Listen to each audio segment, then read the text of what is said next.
자, 네, 오늘 주시는 말씀 보겠습니다.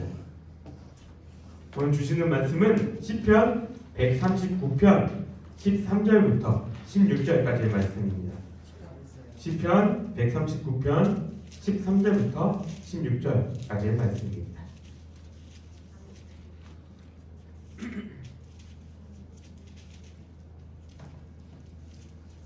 시편 139편 13절부터 16절까지의 말씀.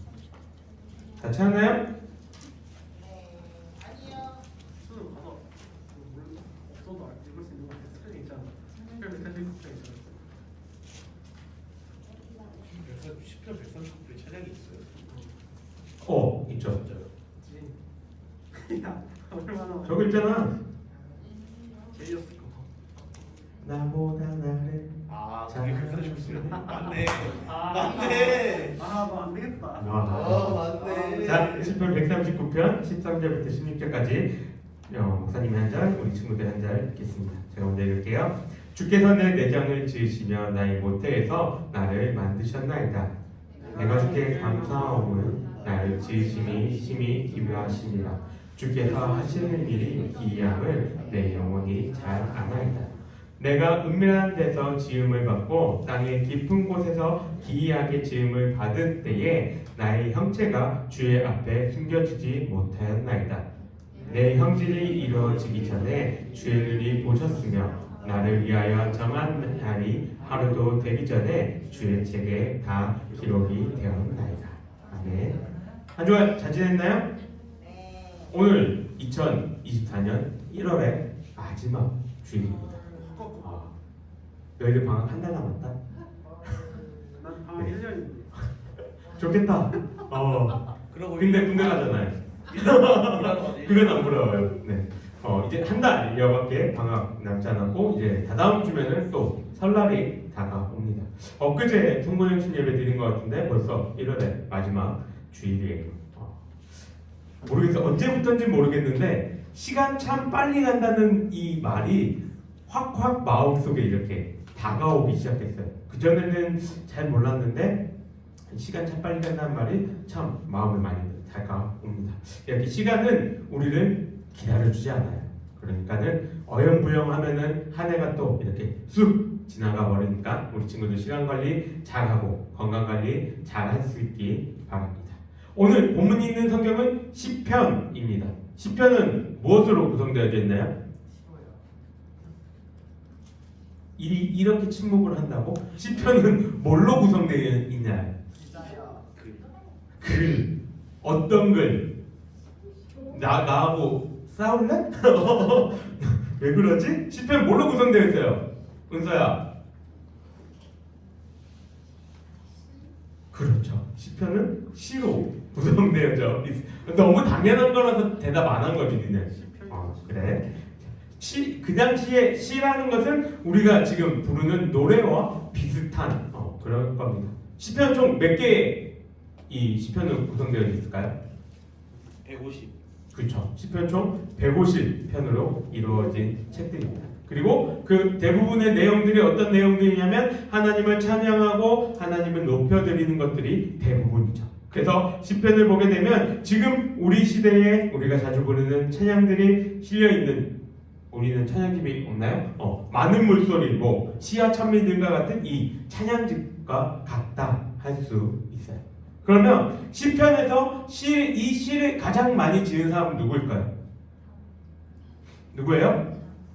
다윗, 그렇죠. 다윗이 가장 많이 썼고 그의 아들 솔로몬, 모세 그리고 다윗 왕 때의 찬양대의 지휘자였던 아삽이라는 인물들, 이런 다양한 인물들이 시를 썼다고 이야기합니다. 다윗은 150편의 시편 중에서 몇 개를 썼을까요? 110 다운 98. 다운 70? 80. 다운 75. 다운 73. 뭐라? 73 여기는 73. 70은 동갑이에요. 네, 73개의 시를 썼다고 이야기합니다. 굉장히 많이 썼죠. 네, 거의 반 절반을 다윗이 썼다고 이렇게 지어지고 있습니다. 그만큼 다윗은 찬양하기를 좋아했던 사람이에요. 지금 우리 시대에 다윗이 있었으면은 맨날 그때도 하프가 있었으니까 하프 치면서 이렇게 찬양하며 이렇게 지냈던 사람이라고 할 수 있습니다. 이처럼 시편은 하나님을 향한 자신의 마음과 생각을 이렇게 음률에 맞춰서 고백한 것들이래요. 그래서 하나하나 잘 이렇게 읽어보면은 참 우리의 삶 가운데 유익이 됩니다. 그래서 많은 믿음의 선배들이 시편에 대해서 뭐라고 얘기하냐면 성경 전체의 축복의 선언이 시편이다라고 이야기를 합니다. 그리고 모든 이 시편 안에는 모든 신학이 다 요약되어져 있다라고 말을 하죠. 그리고 종교개혁자였던 칼빈도 뭐라고 얘기하냐면 시편 속에는 우리가 반드시 알아야 하는 모든 신앙적인 진리가 다 들어있다라고 이야기를 한 만큼 시편을 중요하게 여겼습니다. 근데 문제는 이 시편을 이렇게 읽는 것이 쉽냐는 거예요. 이건 시편뿐만이 아니라 성경을 읽는 것 자체가 우리 친구들은 어때요? 쉬워요? 어려워요. 성경 읽는 거 어렵습니다. 왜 어려워요? 여러분들이 성경 읽을 때 어려운 이유 이해가 안 돼. 이해가 안 된다. 또 왜 이해가 안 돼요? 말이 어려워. 말이 어려워요. 또 없어요? 그거랑 다 그거 그렇죠? 목사님도 그랬던 것 같아요. 어렸을 때 성경을 읽는데 이해가 안 돼. 말이 너무 어려워서 지금도 목사님도 그러거든요. 지금도 개혁 개정을 통해서 이렇게 성경을 읽으면 말이 너무 어려워요. 그래서 목사님도 항상 성경을 하나만 띄워놓는 게 아니라 이렇게 개혁 개정 띄워놓고 쉬운 성경 하나 띄워놓고 다른 성경들을 이렇게 여러 개 띄워놓으면서 이거는 이렇게 번역하고 이건 이 말이구나 이렇게 공부를 하고 있는데 이 성경 개혁 개정이라는 것이 우리가 쓰는 말로 쓰지 않았기 때문에 성경을 우리가 어렵다 느끼고 이해하기 힘들어하고 성경을 멀리하는 그러한 주범이 됩니다. 그러면 오늘 우리가 읽었던 이 부분은 우리가 이해하기가 그렇게 어려운 건 아니지만 그래도 쉬운 성경으로 되어 있는 번역본으로 목사님 한번 읽어줄게요. 13절 주께서는 내 장기를 지으셨고 내 어머니의 모태에서 나를 만드셨습니다. 14절 내가 주를 찬양합니다. 주께서 나를 경이롭게 멋지게 지으셨습니다. 주의 작품은 정말 놀랍습니다. 내 영혼이 너무나 잘 알고 있습니다. 15절 내가 아무도 모르는 데서 지어지고 땅속 가장 아래쪽에서 지음을 받았을 때 내 것 하나하나가 주께 숨겨진 것이 없었습니다. 16절 아직 완성되지도 않았는데 내 틀을 주의 눈으로 보셨고 아직 아무것도 없을 때도 나를 구성한 재료들이 이미 낱낱이 주의 책에 적혀 있었습니다. 어때요? 우리 개혁 개정보다는 조금은 더 이해하기가 쉬울 거예요. 그러면 우리 이 얘기를 한번 조금 의미를 한번 더 생각해 봅시다. 왜 오늘 이 시인은 이러한 단어들을 써가면서 하나님께 자신의 마음을 고백했는지 그거를 생각해 보자는 거예요. 13절 보면 이렇게 얘기합니다. 하나님은 내 내장을 지으셨고 나의 모태에서 만드셨다라고 이야기합니다. 우리를 만드신 분이 아빠와 엄마라고 이야기를 해요. 그거는 반은 맞고 반은 틀린 이야기죠. 왜요? 우리를 만드신 분은 하나님이시고 아빠와 엄마를 통해서 우리를 만들게끔 하셨다가 더 정확한 표현일 것입니다. 즉 우리를 만드신 분은 하나님이신데 엄마와 아빠는 하나님이 그 만드시는 도구로 쓰임을 받았다라고 이야기를 할 수 있는 거예요. 목사님이 대학교 때 전공이 소프트웨어 공학이었습니다. 이게 뭐 하는 과예요? 우리 재미는 없죠. 네. 근데 이걸 이렇게 공부하면 뭘 해요? 보통? 코딩하면서 뭘 만들어요? 게임이나 이런 걸 보통 많이 만드는 게 이 소프트웨어 공학과입니다. 프로그램을 배우는 거예요. 근데 우리 한번 생각해 봅시다. 우리 친구들이 좋아하는 그 게임들, 발로란트, 오버워치, 롤, 피파, 배그 등등 이 게임을 만든 사람이 이 게임에 대해서 잘 알까요? 아니면 그 게임을 막 접해본 사람이 그 게임에 대해서 잘 알까요? 어떨까요? 만든 사람이 당연히 그 게임을 잘 이해하고 있겠죠.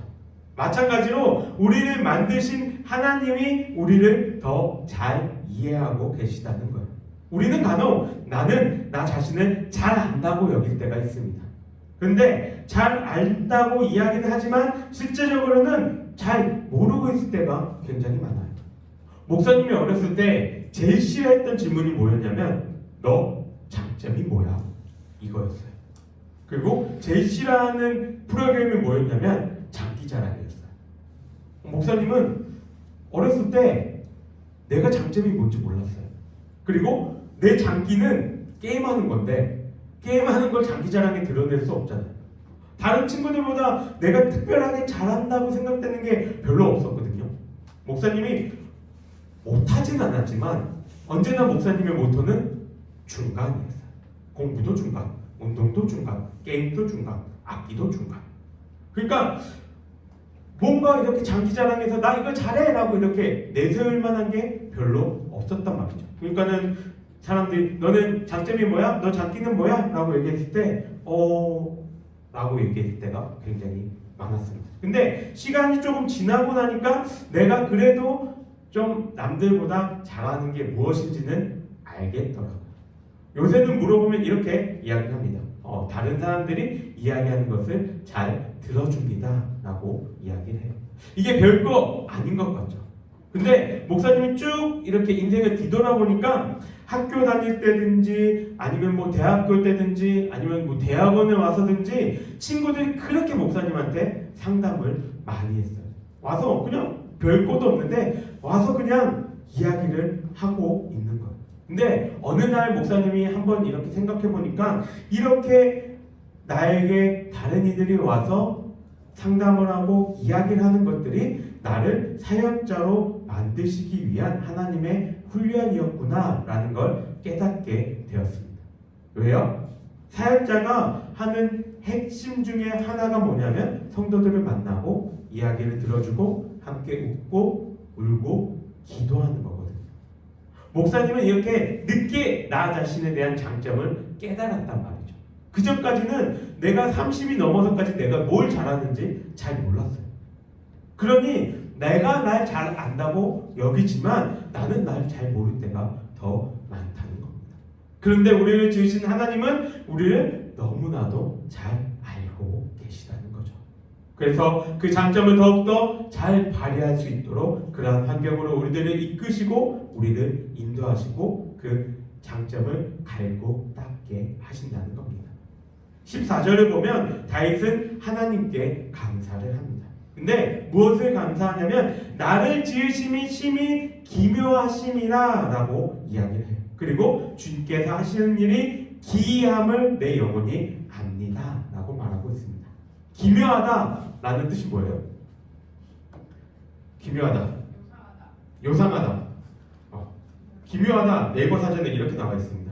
생김새가 이상하고 묘하다.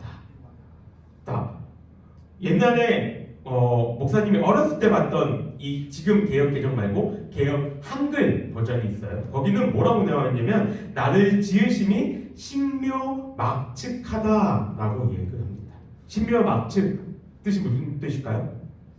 감히 헤아릴 수 없을 정도로 신기하고 오묘하다라는 뜻입니다. 조금 이 신묘막측의 뜻을 아니까 좀 더 이해가 되죠. 우리말 성경은 아까 말했던 것처럼 주께서 나를 경이롭게 멋지게 지으셨습니다. 주의 작품은 정말 놀랐습니다 라고 번역을 합니다. 다윗은 자신을 지으신 하나님께 자신을 정말 멋지게 놀랍게 지으셨다고 찬양하면서 영광을 돌리고 있다는 겁니다. 다윗이 어떻게 이렇게 하나님을 찬양할 수 있었는지 그 다윗의 마음을 15절과 16절은 이렇게 얘기해요. 내가 태어나기 이전부터 하나님이 벌써 나를 만드실 것을 다 알고 계셨다는 것을 이야기를 하면서 내 삶 자체가 우연이 아님에 대해서 말해주고 있는 거예요. 이 모든 일들이 하나님이 다 행하신 것이고 하나님이 다 인도하신 것이고 하나님의 작품이다 라고 인정하고 고백하고 있는 것입니다. 그러니 다윗은 하나님을 찬양할 수밖에 없는 것이죠. 여러분과 저는 절대 엄마 아빠의 계획 안에서 태어난 것이 아니에요. 여러분이 태어난 그날, 그 시간 1분 1초까지도 하나님은 정확하게 계획해 놓으셨습니다. 그렇기 때문에 우리는 축복받은 사람들이고 하나님의 계획 안에 있는 자녀들이라는 거예요. 여러분들은 여러분들 자신을 어떻게 생각합니까? 정말 멋지고 예쁘고 놀랍다라고 거울을 볼 때마다 느껴요? 아니면 나는 왜 이렇게 생겼지? 왜 나는 잘하는 게 없지? 난 왜 뚱뚱하지? 이건 나만 허용되나요? 이런 생각들을 가지고 있나요? 하나님이 우리에게 원하시는 그 겉모습, 그것은 외형적인 모습을 이야기하는 건 아니에요. 우리의 내부의 모습, 그 내부 안에서 멋짐과 이쁨을 보고 싶어 하십니다. 겉모습은, 하나님이 우리의 겉모습은 이미 머리털 하나까지도 새 신바됐다고 누가복음에서 이야기를 하고 있어요. 이미 더 안 봐도 니네들이 충분히 멋지고 예쁘고 놀라울 정도로 내가 지어놓은 거 나 다 알아. 나 더 이상 안 봐도 알아. 말씀하시는 거예요. 왜? 내가 만들었으니까. 최고의 장인인 내가 만들었으니까 너희들 최고의 작품인 거 알아. 그런데 내가 너희들한테 보고 싶은 건 그 겉모습이 아니라 너희들 내면에서도 최고의 작품답게 자라가는 것을 보고 싶다 말씀하고 계십니다. 하나님은 우리를 만들다가 왜 우리 인터넷에 한참 떠돌았던 밈이라고 해야 될까요? 그 영상을 보면 하나님이 뭘 이렇게 신이 사람을 만들다가 지혜 한 스푼, 능력 한 스푼, 그다음에 까먹은 덤벙거리는 거 그렇게 하나님이 만드시다가 실수하신 게 아니라는 거예요. 하나님이 나를 만들다가 하나님 잠깐 주무셨나? 나는 실패자인가? 우리는 그러한 존재들이 아니라는 겁니다. 지금도 우리들은 이런 말을 쓰죠. 금수저, 은수저. 우리는 하나님을 믿고 살아가는 이 세상의 기준에 흘러내리는 것이 아니라 우리는 하나님의 수저, 하나님의 자녀들이라는 것입니다. 우리 친구들은 나는 하나님이 만드신 최고의 자녀이고 누구보다도 잘 날 아시는 분이 하나님이라는 그 사실을 깨닫고 찬양하며 영광 돌리는 삶을 살아갈 수 있기를 바랍니다. 그러기 위해서는 우리는 전제되어야 될 게 있어요. 하나님에 대해서 알아야 합니다. 그분이 어떠한 분이시고 그분이 어떠한 일들을 행하셨는지 그분이 무엇을 나에게 행하기를 원하시고 계신지 그분이 어떻게 내 삶 가운데에 인도하려고 하시는지 다른 사람의 마음을 알려면 뭘 해야 돼요? 다른 사람의 마음을 알려면 어떻게 해야 돼요? 그 사람을 알고 그 사람을 알려면 뭐 해야 돼요? 그 사람과 대화를 해야 돼요. 내가 어떤 사람을 안다고 해서 나 걔 알아. 걔 대충 이러이러하고 이러이러해. 근데 내가 막상 그 사람하고 대화해봤을 때 다른 것들을 느낄 때가 여러분도 있을 거예요. 내가 이 사람을 안다라는 것은 그냥 얼굴이 이렇게 생겼고 눈 두 개, 코 하나, 입 하나 이걸 안다는 걸 의미하는 게 아니에요. 그 사람이 어떤 생각을 하고 어떤 마음을 가지고 어떠한 관심 속에서 어떠한 방향을 가지고 자라가려고 하는지 그게 대화 속에서 아는 것을 이야기하죠. 그럼 내가 다른 사람을 알 때는 대화를 해야 하는 것처럼 하나님을 알려면 우리는 어떻게 해야 합니까? 하나님이 정하신 대화의 방법을 따를 수밖에 없는 거예요. 그 길이 아니고서는 우리는 하나님을 알 수 있는 방법이 없죠. 하나님이 정하신 방법, 하나님이 알려주신 방법은 무엇입니까? 말씀과 기도밖에 없는 거예요. 그래서 이번 주 금요일과 토요일에 수요일에는 가는 거예요. 짧다 여기면은 한없이 짧은 시간입니다.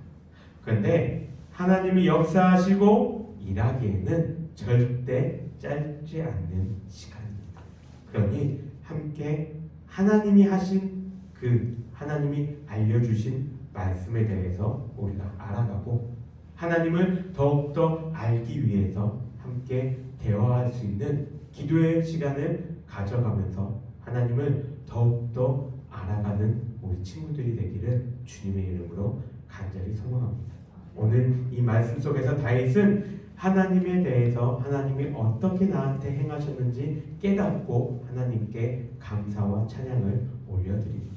우리 친구들도 하나님을 다윗처럼 알아가면서 그 알아감에 있어서 하나님을 더욱더 찬양하고 영광 올려드리는 그러한 친구들로 자라날 수 있기를 주님의 이름으로 간절히 소망합니다. 함께 기도하겠습니다. 사랑과 은혜가 충만하신 하나님 아버지 감사합니다. 오늘도 이렇게 우리들을 예배 자리로 불러주시고 주님을 더욱더 알아가며 또 주의 사랑을 깨닫게 하여 주심에 감사합니다. 하나님, 다윗이 하나님을 알았던 것처럼, 그래서 하나님을 기뻐하며 찬양하며 영광 올려드렸던 것처럼 우리 친구들도 하나님을 더욱더 알아가기를 원합니다. 그 마음을 품고 이번에 수련회에 함께 나아가기를 원합니다. 하나님, 그 수련회 가운데에 역사하여 주시고 하나님을 더욱더 알고 깨닫고 하나님을 경험하는 그러한 시간들 되게 하여 주시옵소서. 주님이 정하신 그 말씀과 기도로서 주님을 더욱더 알아가게 하시고 그것들을 통하여서 주님을 깨달아 그 사랑에 반응하며 살아가는 우리 친구들 될 수 있도록 주님 함께하여 주시옵소서. 여호와는 내게 복을 주시고 너를 지키시기를 원하며 여호와는 그의 얼굴을 내게 비추사 은혜 베푸시기를 원하며 여호와는 그 얼굴을 내게로 향하여 드사 평강 주시기를 원하노라. 아멘. 수고하셨습니다.